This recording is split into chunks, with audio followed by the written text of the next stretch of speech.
Well, hello everybody, John Hand with the Pulsing Cinema here, back with another movie of the day. And you know, we talked about Silent Night, Deadly Night, and I wanted to talk about another Christmas killer film, which really isn't really a Christmas. It's so far away from Silent Night, Deadly Night that it's in a completely different zone. And that is Christmas Evil, aka You Better Watch Out. I think actually the recent re-release from Vinegar Syndrome has the You Better Watch Out title on the front of it, though I don't quite remember about that, but I think that's the case.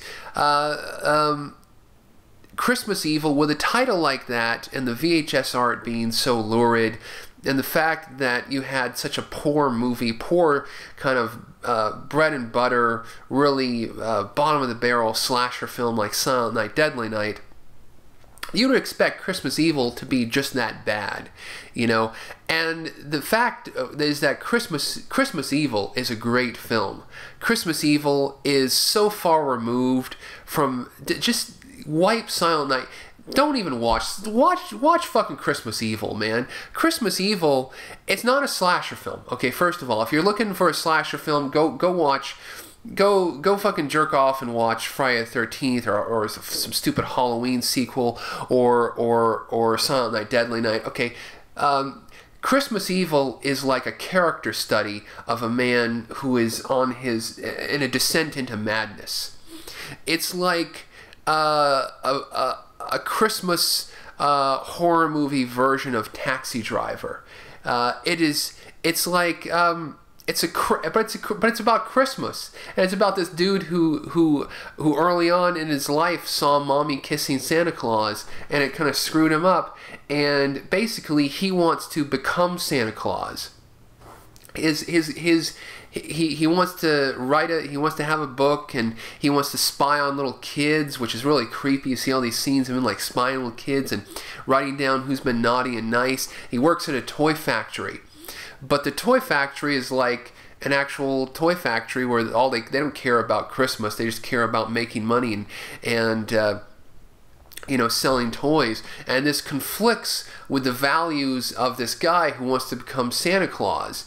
And so it's just an incredible character study of this guy, an incredible performance by Guy Maggart, I believe was the actor, is Fiona Apple's father, and he did Sesame Street, I believe. He was a player on that, and did some other stuff, but I think he's going to be most well remembered for this film, fortunately or unfortunately or whatever. It was a film I didn't watch until Vinegar Syndrome came out with the release, and then they actually played the film here at the drafthouse, at a drafthouse here in Austin, Texas.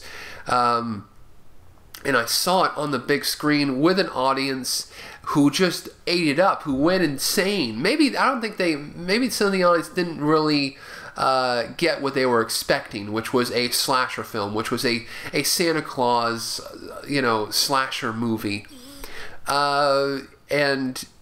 But it's just such a great film where you watch this guy, you watch him as he wakes up in the morning, and he's tried to orient his life with becoming Santa Claus, and it's just so many great things. It's almost like I don't want to spoil it, because it's just such a treat, such a surprise, that the less I say, the better.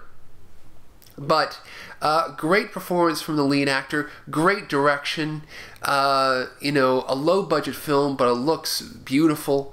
Jeffrey DeMunn, a great character actor who is like, you know, Frank Darabont's #1 character actor. He's in like every Frank Darabont film. He was in Shawshank Redemption, Green Mile. He's in The Walking Dead.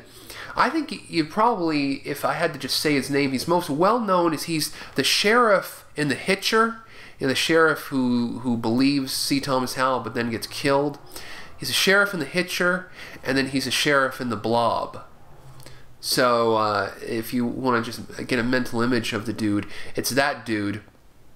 He gives this great performance as the brother of this crazy Santa Claus guy who is like estranged from him, but it's his brother, and there's this, you know, love-hate thing with him because he has his own life and he's doing his own thing, and yet he has this crazy brother who is who wants to be Santa Claus, who is hiding, who has this mental health issue, basically. And so there's this great family dynamic of this guy and his wife and his family, and yet trying to deal with his brother and trying to get into his life and trying to save him. But he's the guy is just on a descent into insanity, into madness. And the end of the film, which you could say is half inside his head, half outside his head, is just totally lunatic. And the final shots of the film, the final moments of the film are just like magical. They're incredible.